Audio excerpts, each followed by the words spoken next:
Without further ado, I now present to you NC Girls Rock.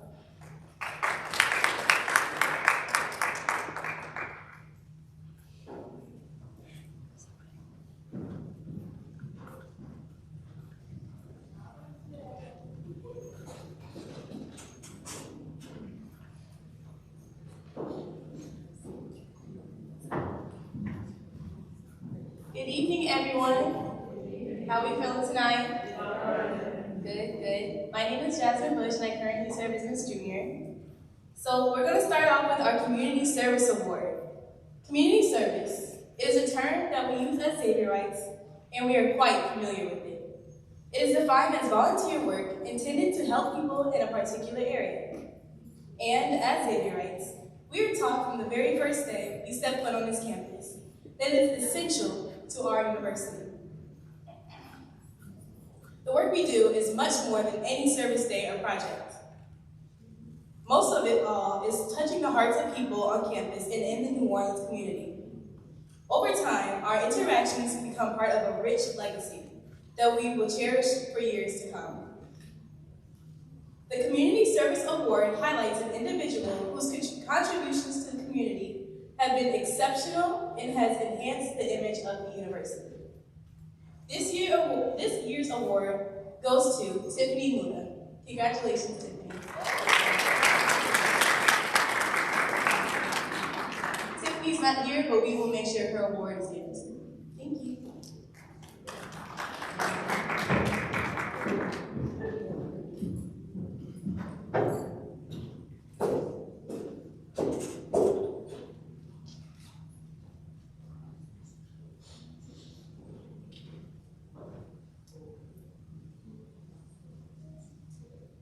We oftentimes praise people that seemingly have it all. Accomplishment after accomplishment, we watch as our Xavierite women assume leadership roles on and off campus. However, we rarely ever get to hear their stories. We all start somewhere, young, full of passion and dreams of the places we'll go. We are planted as seeds, but through our experiences and time at our illustrious HBCU, we become gifts to the world. The Young, Gifted, and XU Award recognizes an individual that loves her university and utilizes her potential, talent, academics, and authority on campus to better the student body and the university as a whole. This year's award winner is Nina Newton.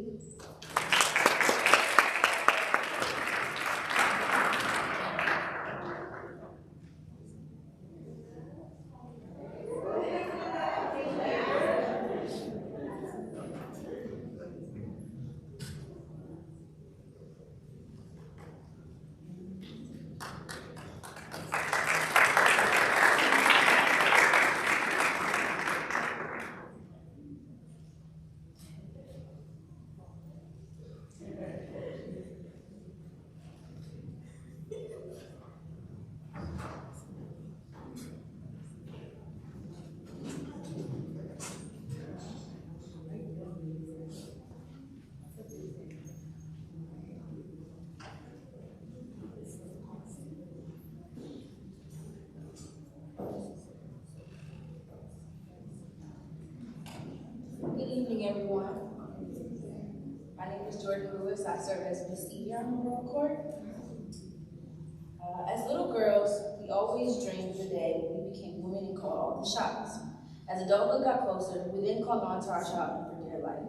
Because as we all know, growing up is not always fun, but we go through the motions and continue to put one foot in front of the other. Because of that alone, we are remarkable. The Shot Caller Award recipient is an authoritative individual who has mastered the craft leadership. She is someone who runs the show, while remaining cool, calm, and collected, gaining respect from those around her. This year's award winner is Ms. Kirsten McGowan.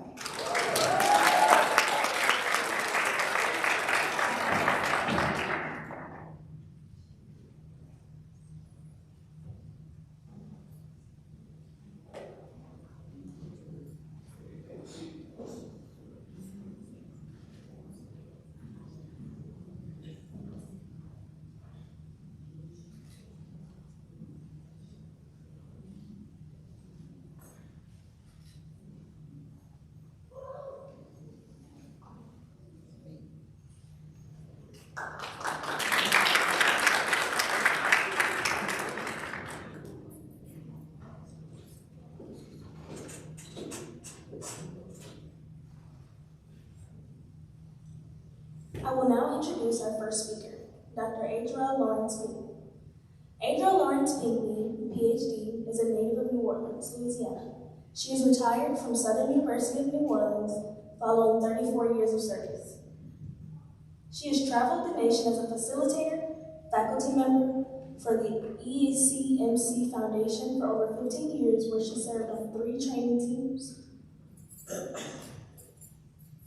Realizing the college dream, believing the college dream, and persist. These programs were designed,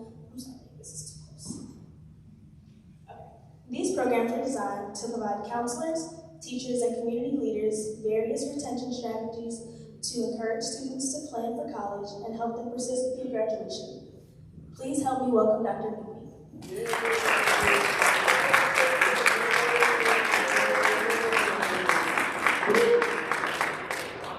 Soror, Dr. Pinckney.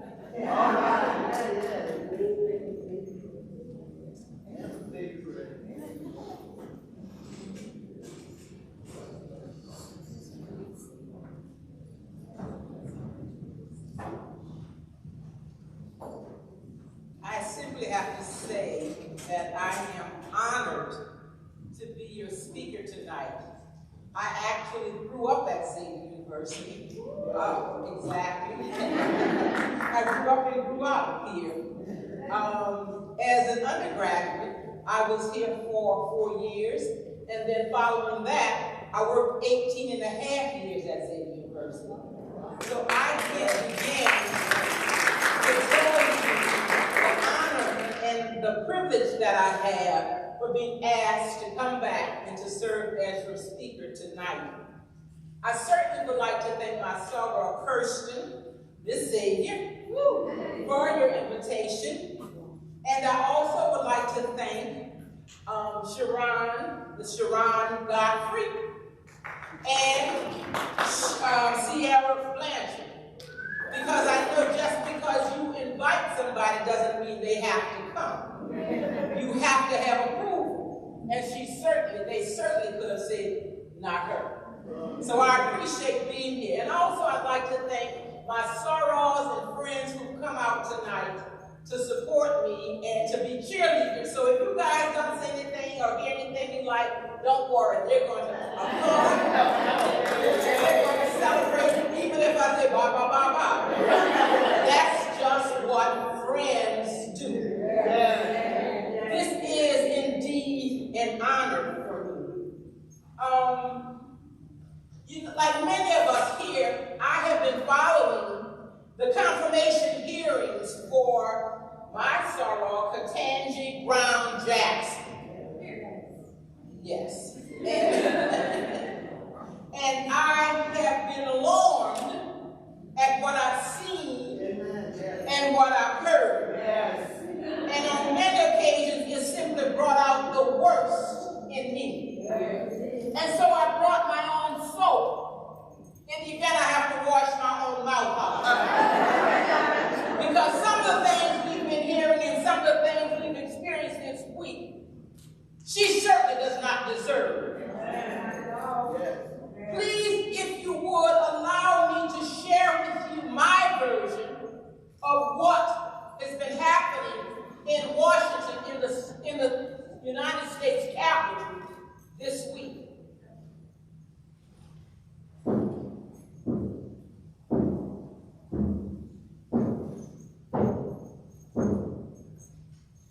In the halls of the United States Capitol, the sound of boots and women's heels have been heard in cadence, moving in the determined and purposeful direction of the Senate chamber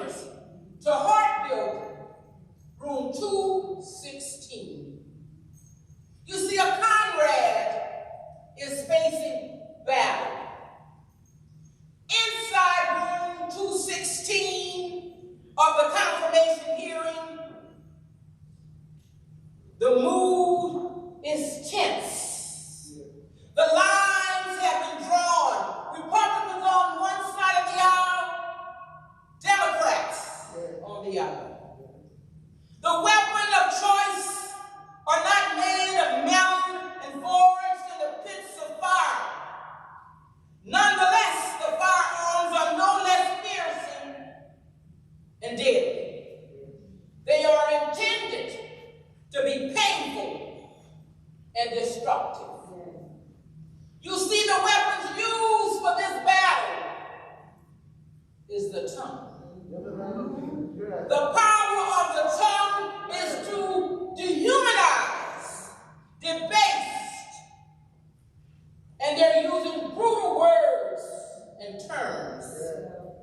On the first day, the very first day of the Supreme Court confirmation hearings, Senator Lindsey Graham had the audacity and the unmitigated gall to pose the following question to our nominee, and I say our nominee. He asked, on a scale of 1 to 10, how faithful would you say you are in terms of your religion? There was a moment of stark silence among the troops. Oh, no, he didn't. Does this fool know something or anything about the ancestry of black people? Well, he was about to find out. There are a few things you don't tell a black woman. You don't tell her anything about her man. You don't tell her anything about her children. That's right. You don't tell her how to spend her money. And you do not talk about her God. Now, Harry Tubman, the commander-in-chief, belted out a 10 cut. And Katanji knew it was time to pray. In a voice that had been tested in the bitterness and cold, dark swamps and relentless storms, Miss Tubman called out, "Oh Lord, you've been with me in 6 troubles. Don't desert me in the 7th." Mahalia Jackson closed her eyes and folded her arms and began to rock. Precious Lord, take my hand. Yes, Lord. Aretha Franklin looked up to the heavens and called out, "Amazing grace." Yes, Lord. And when Soldier Yolanda Adams belted out, "The battle is not the Lord, the battle is the Lord," is what she said. The troops lowered their weapons. And the commander-in-chief said, "At ease." The idiot-in-chief may never know that it was George Jackson's faith that saved him from an attack of a legion of colored angels. If by his own admission he had gone to church more than 3 times a year, he would have known the phrase, "touch not my anointing." Yes, Lord. In the 13th hour of George Katanji's confirmation hearing in the month of March, set aside to honor women, Republican Senator Marsha Blackburn, a woman herself, as our nominee. Can you provide a definition for the word Yes. woman? Yes. Is that her warped way of celebrating women? Or is that her animosity to black women? Never in the 233 years in the history of the Supreme Court had anyone been asked a ridiculous question like that. Judge Katanji feels a soft touch of a brown, wrinkled, callous hand and the warmth of breath in the air of a rasping voice that whispered in her ear. She rolls back her shoulders and she lifts up her head just so slightly so that she could repeat the phrase that was whispered in her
Alicia Keys standing erect and tall, because she says, this girl is on fire. Oh, and Ava DuVernay with her script in hand, ready to direct, produce, and write the story of the first black female Supreme Court justice. And Sister Kamala Diva Harris, the 49th and current Vice President of these not so United States, is standing in the wing, ready to break any and all ties. These are colored girls who rock, who are more than ordinary brown-braided women with big legs and full lips, who refuse to settle for the rainbow. Great, beautiful, black women. The question tonight is, will your name make the list? As little children, we were afraid of the boogeyman, afraid he was hiding under the bed, waiting to attack us and rob us of our joy. Well, in 2020, we found out who the boogeyman was. His name is Mr. Coronavirus. And yes, he is every bit as scary as we thought he would be. Now, Mr. Virus robbed some of us of 2 years of our lives. Some of us didn't get to have a prom or a formal graduation. And when the nation and the world shut down, our lives were put on lockdown, and the lack of socialization brought on depression, which made some of us feel run down. Now with social media, you watch the lowdown and senseless killing of innocents that evoke chants of Black Lives Matter. But you see, your presence here tonight is a testament to the fact that you are not ordinary. You wear your brown beautifully. And I've seen some of you walk. You certainly have those hips. And you have given yourselves permission to speak power into your life. You showed up tonight to show off and to show out. You are resilient. And when life pushed, you learn to fly. But ladies, let me tell you, you can't do anything out here alone. Maya Angelou poetically said, lying thinking last night how to find my soul a home where water is not thirsty and bread loaf is not stone. I came up with one thing and I don't believe I'm wrong, that nobody, but nobody, can make it out here. Nobody can make it out here. So I tell you, find yourself a mentor. Someone who recognizes your brilliance, that you are gorgeous, handsome, talented, and fabulous. Each of us should have a positive, encouraging individual in our lives. But some of that voice might come from our parents or supporting member of the family, but sometimes we have to look outside of the family for that voice of encouragement.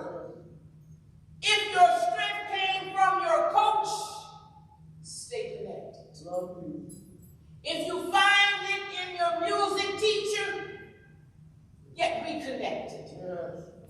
Sorrow can be an enormous form of support. Yes. Secondly, you should start to look for the leadership within you. Skills that define who you are. Half of being smart is knowing that you're dumb.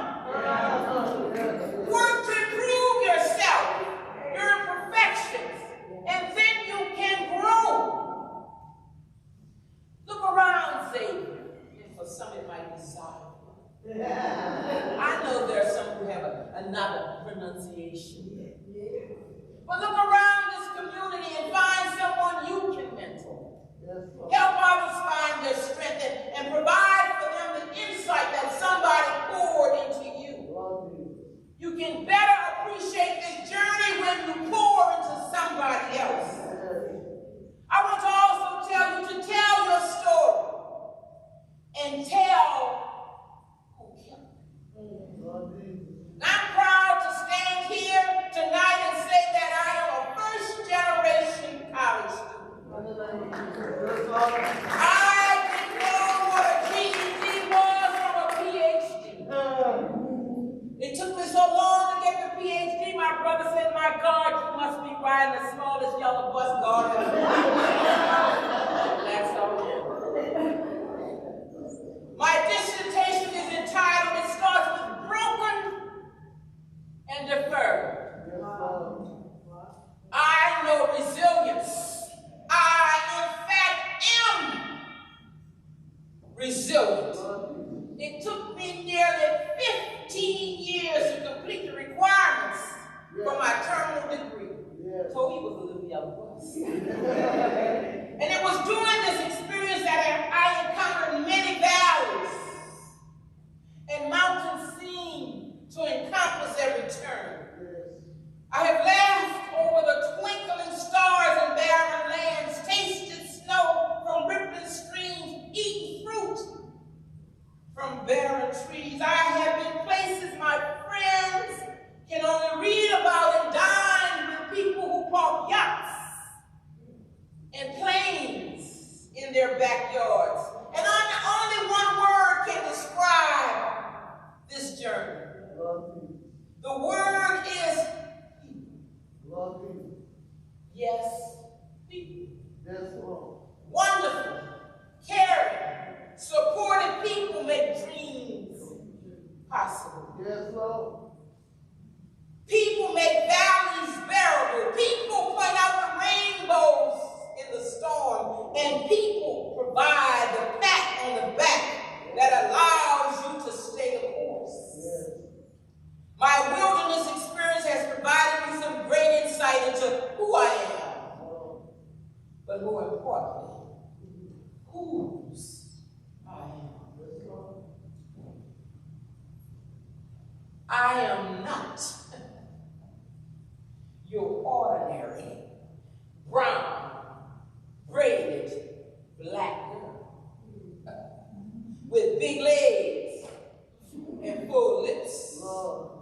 I refuse to settle for the rainbow. And just like Janet, I'm still on tour.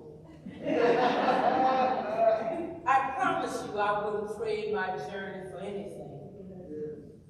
Now, one of the most important things I want to share with you tonight is, please do not text and card your business, your secrets on a sidewalk wall. Some thoughts, some actions are private. Some dreams should only be written in the lining of your heart and never on Facebook, Instagram, Snapchat, Twitter, or TikTok. Surrendered to someone else's control. There's a Lamb's book where you should have your name written for all eternity. Live your life so that your name is written. That's right. Now, Judge Katanji showed poise in the face of confrontation, faith in the midst of her greatest battle. There may have been an angry black woman inside of her, but she didn't let them see it. She acknowledged those who supported her, and she said, thank you. As you climb for success, maintain an attitude of gratitude. People don't have to be kind to them. No, they don't. No, they don't. They choose to be kind. Yes, Lord. I'm reminded of the parable where 10 lepers were healed. 9 went away rejoicing. 1 went back to say thank you. Yes, you did. Yes. Be that one. Yes. And as I close, in her Ain't I a Woman message, Sojourner Truth said, if the first woman God made was strong enough to turn this world upside down all alone, all these strong, courageous, talented women here tonight, together, ought to be able to turn it back and get it right side up again. Now, I'm going to take the liberty to paraphrase Senator Cory Booker in his remarks to encourage Sorrel Judge and Supreme Court nominee Ketanji Brown Jackson. Ladies, you are much more than your race and gender. You are a Christian. You will be moms. You are intelligent. And you love books. I see my ancestors and your ancestors. Sarah Xavier, you have earned this spot. You and your court are worthy. Students, faculty, staff, alumni, family, and friends, you are worthy. You are great Americans. I believe in you. Make certain that your name makes the list of beautiful Black women, because Black girls rock. And they are more than ordinary. Brown, braided women with big legs, full lips, who refuse to be marginalized, ignored, and put in a box.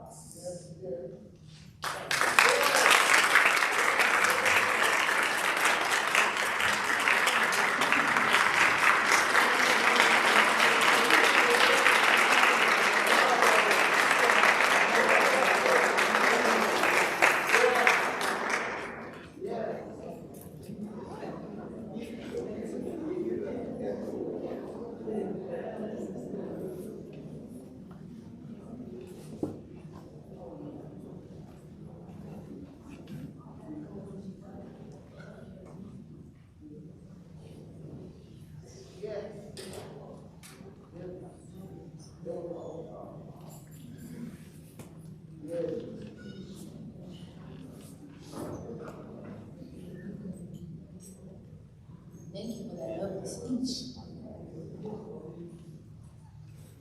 And move on to our next award.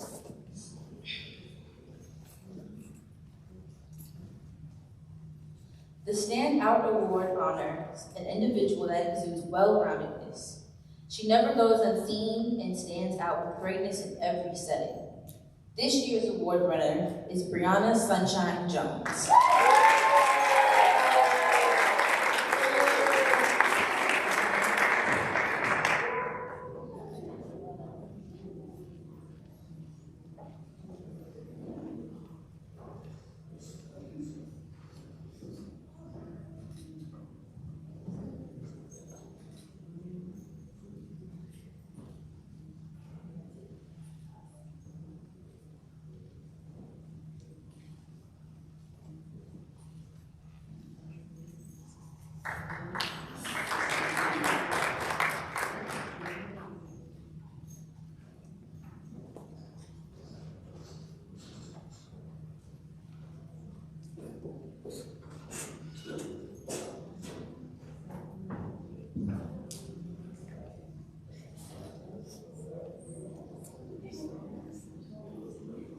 Okay, next we have our Fashionista Award.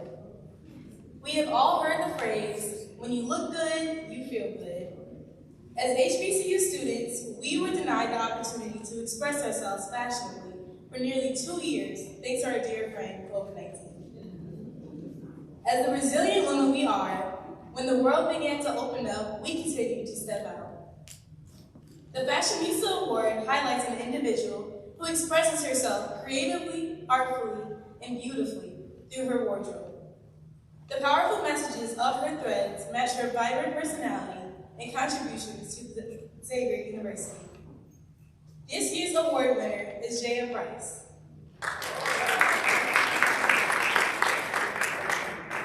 Jaya is not here tonight, but we will also make sure her award gets to her.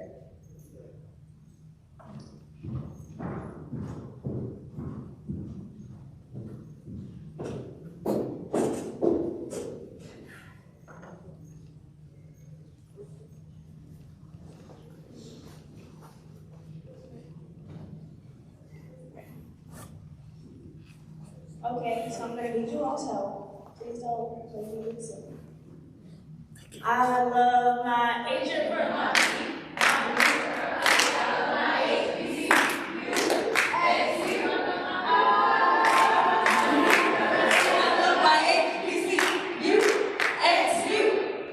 The energy we all just felt and shared that moment together was everything. This is what keeps us going when we may feel down or discouraged. The Zenergy Award honors a woman who has been nothing short of energetic, spirited, and genuine in her respective niche. No matter how big or small her role, she is a vital light to Xavier. This year's award winner is Brianna Sunshine Jones.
Working collaboratively has become an integral part of our society. At one point or another, we will have to work together. What people often forget is that it takes more discipline and commitment to be on a team because you are now responsible for someone other than yourself. To do this effortlessly is a skill that many wish they had.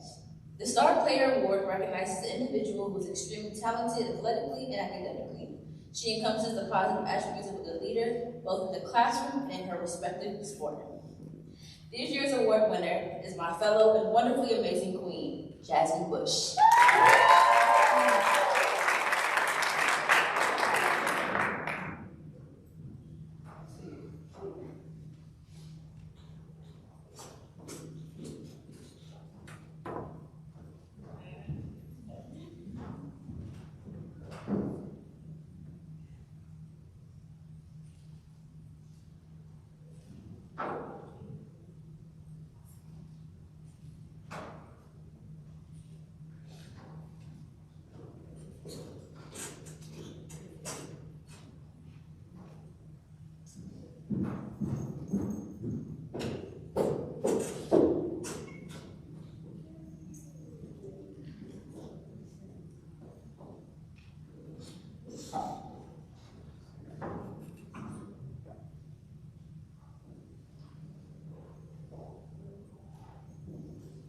The Who Got Next Award recognizes a newcomer who embodies the moral and communal values of the Xavierite and is making her way to becoming Xavier's next big thing. This year's award goes to Nina Giddens.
introduce our next speaker, Monique Morris.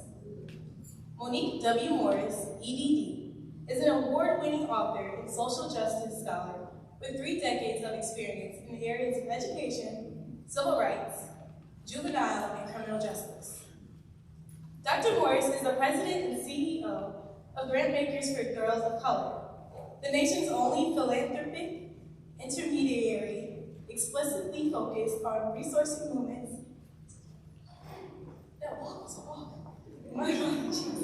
and organizations led by and support of cis and trans girls, young females of color. Under her leadership, G4GC has developed 4 signature funds, including Black Girl Freedom Fund, which is part of the hashtag 1 billion for Black girls campaign, seeking to mobilize 1 billion in investments centering Black girls over the next 10 years. Ladies, please help me introduce Monique W. Morris.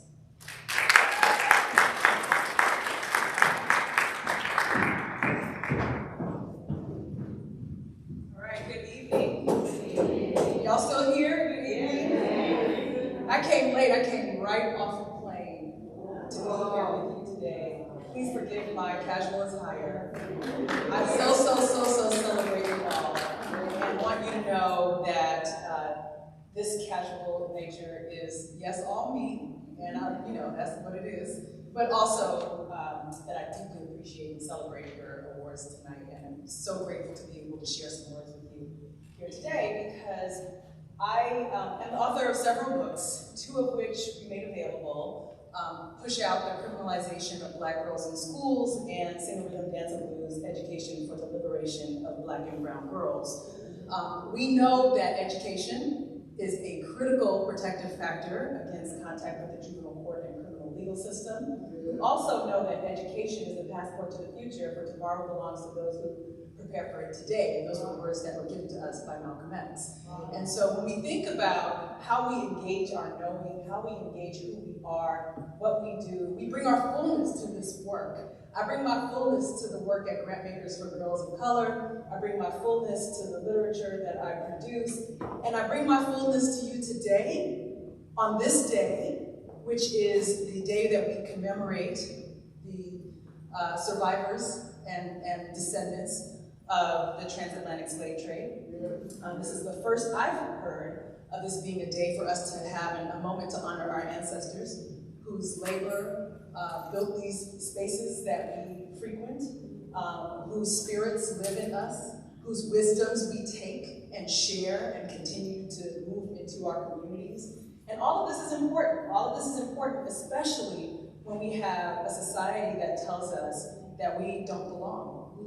One of the reasons that I wrote Push Out and continue to do the film or continue to do other materials that are related to the mobilization of resources to support Black girls is because I believe Black girls are special. I believe Black girls are sacred. I love Black girls. And I know that society needs to understand that we love ourselves. Right? We look good, even when we're not feeling good. And so part of what we want to do is create an infrastructure, create ecosystems that allow us to be well, to feel well, to know our community has us, and that we have ourselves when they're not available to us.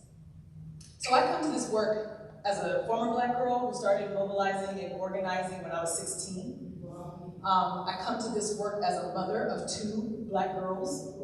I come to this work as someone who had spent a lot of time with girls who were incarcerated, a lot of time with girls who had experienced trafficking, a lot of time with young people who were survivors of sexual violence and other forms of violence that typically don't get talked about on the news.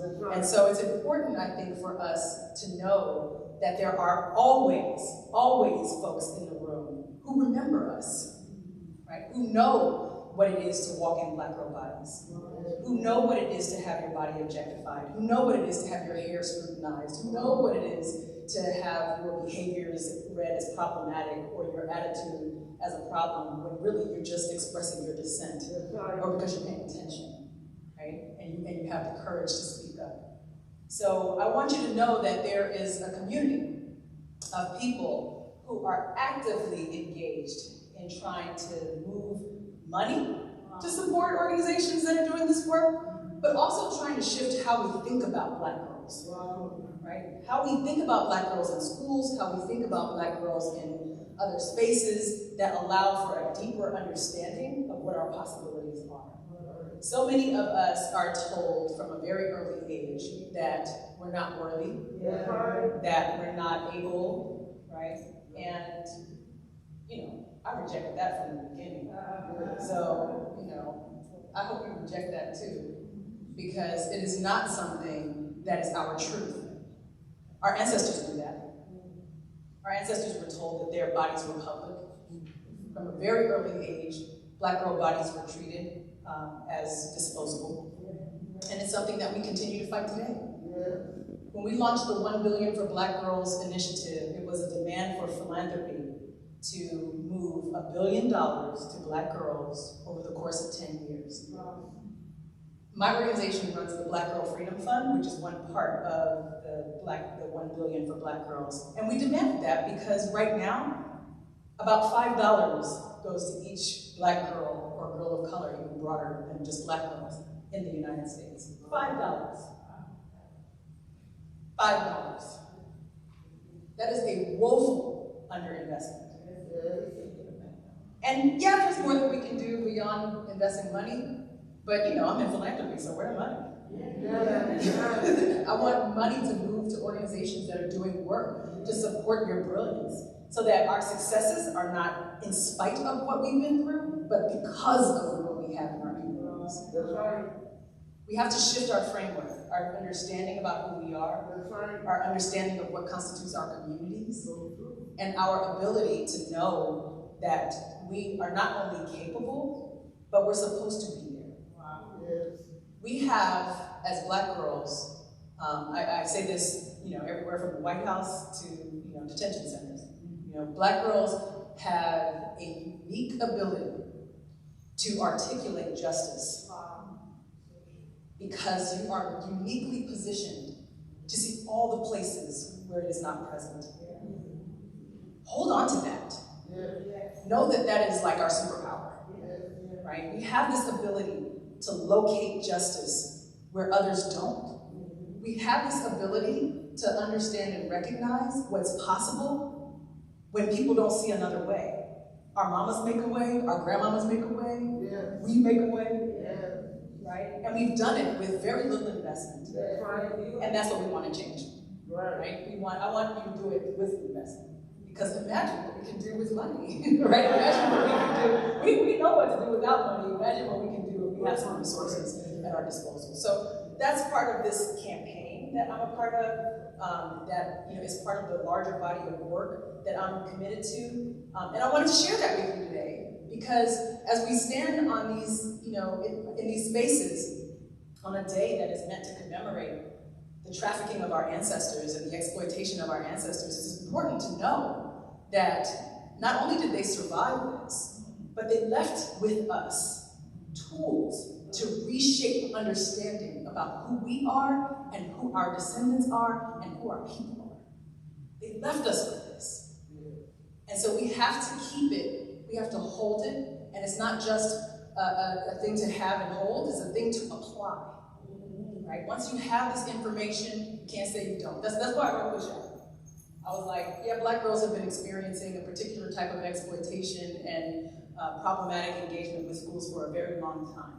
And we know this. There are grandmothers that I've been, you know, in community with who will stand in community and say, you know, this happened to me. The teachers treated me differently, or read my body differently, or engaged with me differently.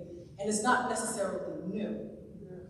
However, I was like, we don't have materials that hold people accountable to shifting it. Where's our community that is working together to shift this work? And all of us are a part of that community. And I share that with you because for the work that I did with Push Out, so actually, long story, I used to actually teach at the Newman School in the Summer Bridge program years and years and years ago. and then came back to New Orleans to do some work with the juvenile court system years ago, and had opportunities to talk to and work with young people who were detained here. And New Orleans has a special place in my heart. And so when it was time to do the research for Push Out, I came to New Orleans. And I talked to girls about what it was like to live in communities and go to schools where they were not received as someone who deserved to be there and to be engaged as committed leaders that they are. And so I deeply appreciate the girls and femmes in New Orleans, because y'all spoke a truth, your community spoke a truth that hadn't yet been heard, and that has since been heard, about how schools are structured to support you or to undermine your achievement and your well-being. And so I wanted to make sure that since I was in town, I could come and say thank you to the community about that, for participating in that. But also, just so you know, even if it wasn't you who actually spoke to me, it is important to know that, like, the voices of New Orleans girls were a part of this work, that they remain a part of this work, that they remain a part of my critical consciousness around this, but also the critical conscious raising that takes place throughout the country, and honestly, even abroad. So know that you're part of this broader community, not only of people who are fighting for you, but who are standing with you in a way that can hopefully shift outcomes and allow you to feel bolder and stronger in your own well-being and in your own voice. Your voice is your main access to freedom. It always has been. Your ability to shape your own understanding about who you are and what you will accomplish. These are the things I tell my own daughters, right? This is your tool. It's a critical tool. I'm a survivor of a lot of things. Some of them I share publicly, some of them I don't. And when I do talk about the things that I have survived, I'm very clear that one of the big markers and things that differentiates me from some of the other girls that we see in harmful conditions and harmful living situations is that I had the tool of education. I had the ability to access language, to access understandings that allowed me to communicate where I was having a problem with some things that were harmful to my communities and to me personally. And that was my chosen tool, right? Each of us has something that we do well. There are girls around the country who are dancing toward liberation, who are singing for liberation, who are creating visual products for liberation, who are writing, who are doing STEM and creating laboratory innovations that allow for us to create new consciousness about a multitude of things. And so, my thing that I wanted to share with you is that, do what you do well, mark what you do well, do it well, and do it with an eye toward freedom. Yeah. All of us are a part of this work. All of us are a part of this community. And so it is our responsibility to be in community. I'm sure you've heard this many, many times. It is our responsibility to do this work, but it is also our privilege to do this work. I certainly see my engagement and my ability to move around and talk to folks as a unique privilege in this work, but also a reminder, because in every one of your faces, I see my mom. In every one of your faces, I see myself, I see my daughters, I see my grandmothers, my cousins. We're all in this space in a beautiful community. And that's something that we need to remember and celebrate when people try to drive a wedge between us. That when we are together, we are our most powerful. And that is an important thing for us to constantly remember, especially when someone is getting on our nerves. The last thing I'll share is that, because I know that we are moving with time, is that we have been through a lot. COVID-19 is a real thing, y'all, right? We lost a lot of people in our communities. We were impacted by harms in very unique ways. We know that some of us, but also our families were first responders or essential workers, right? Having to move out in space that was not always safe for us. Or we have family members in congregate living that isn't always safe when there's a virus, right? In disproportionate ways. And I want us to know that this is a collective trauma that we can heal from. But we have to do so with intention, right? We have to be aware that this is something that requires us to engage other modalities for healing that allow us to step through a space that doesn't just say, that was then, forget about it, let's move on, right? Because it still sits in your body.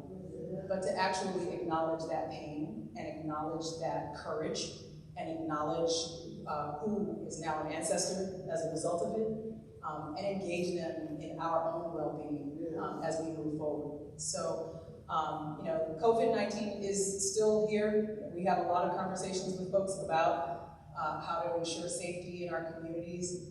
So I encourage you to stay safe, but also just to do your best to engage yourself as a healer for yourself. You have to remember to take care of yourself. Right? Drink your water, eat your ginger, drink your lemon, take your vitamins, all those things.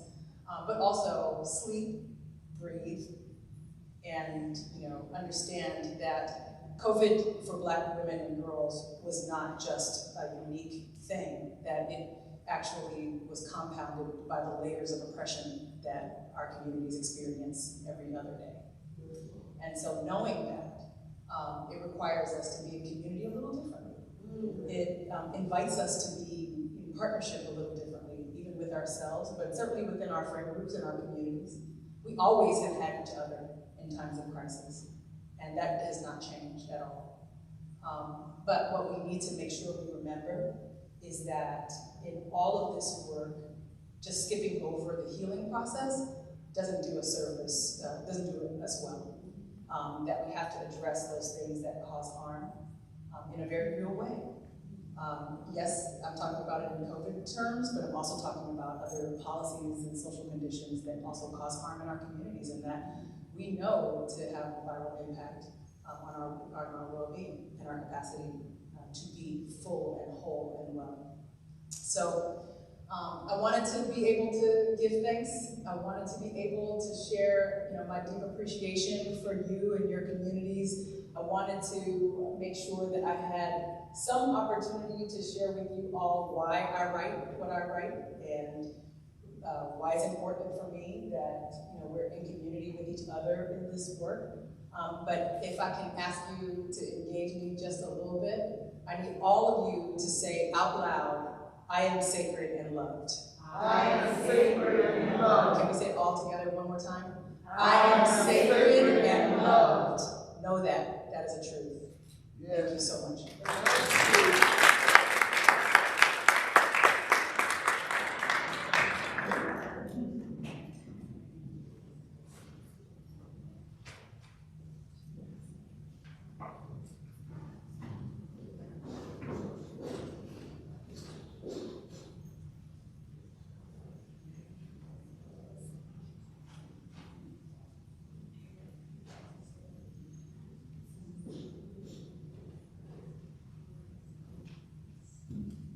Thank you so much for that amazing speech.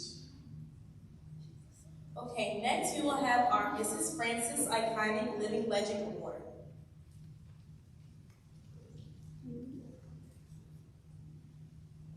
The Mrs. Francis Iconic Living Legend Award highlights a female individual who stands out among the ranks, who acts as a positive influence and model to the female population on campus. The student award winner is Nina Giddens.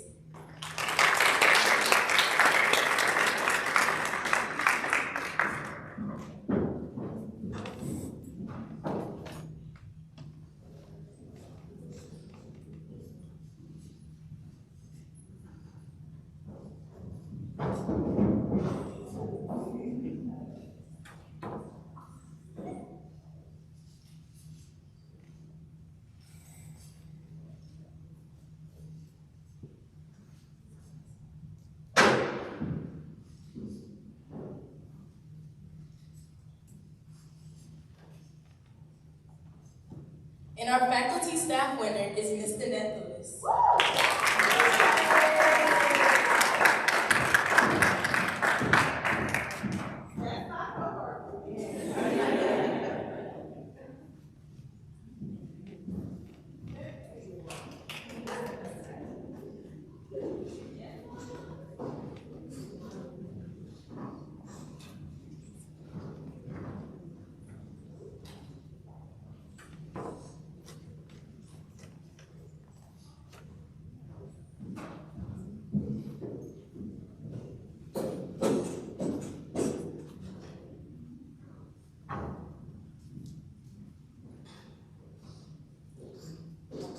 Our last awards of the night, we have the Mr. Smith Soul Brother Award.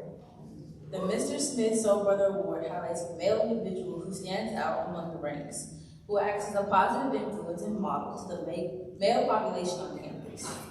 The student award winner is Zion Rouge. Zion is not here tonight, but we'll make sure that he gets his award. And then the faculty staff winner is Mr. Vernon Smith.